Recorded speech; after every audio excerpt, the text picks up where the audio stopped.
ምንድነው ኮንፈርት ዞን? ዛሬ ስለ ኮንፈርት ዞን እኔ ማቀው ላካፍላችሁ ነው የመጣሁት። ብዙዎቻችን ሰምተናል ብዬ አስባለሁ ስለ ኮንፈርት ዞን። ለናንተ ምንድነው ኮንፈርት ዞን ማለት?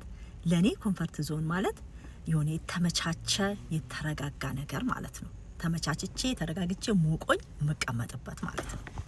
ለምንድነው የተረጋጋ ቦታ ወይም ደግሞ የሞቀበት ቦታ መቀመጥ የምንፈልገው የሚለው ጥያቄ ደግሞ ሲመጣ ምክንያቱም this is easy ምንም ነገር ስትራግል አያደርግም።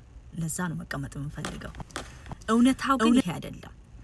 ኮንፈርት ዞን ላይ ከሆነን ምንም ነገር ማደግ የለም ማለት ነው። ግን ኮንፈርት ያልሆንበት ኮንፈርት የሆንበትን ነገር ከፈለግን ግን ብዙን ጊዜ ማደግ ከፈለግን የሆነ ነገር መስራት ከፈለግን ስትራግል አለ አይደል? ስትራግል ባለ ቁጥር እድገታችንም እየጨመረ ነው የሚሄደው። ስለዚህ ኮንፈርት ዞናችን ሳይሆን አንኮንፈርት ዞናችን መምረጥ አለብን። የሆነ ነገር ማሳካት የምንፈልግ ከሆነ ሁላችንም እድገት እንፈልጋለን፣ ሁላችንም ማደግ መለወጥ እንፈልጋለን አይደል? ኮንፈርት ዞናችንን ትተን አንኮንፈርት ዞናችንን እንምረጣላለሁኝ።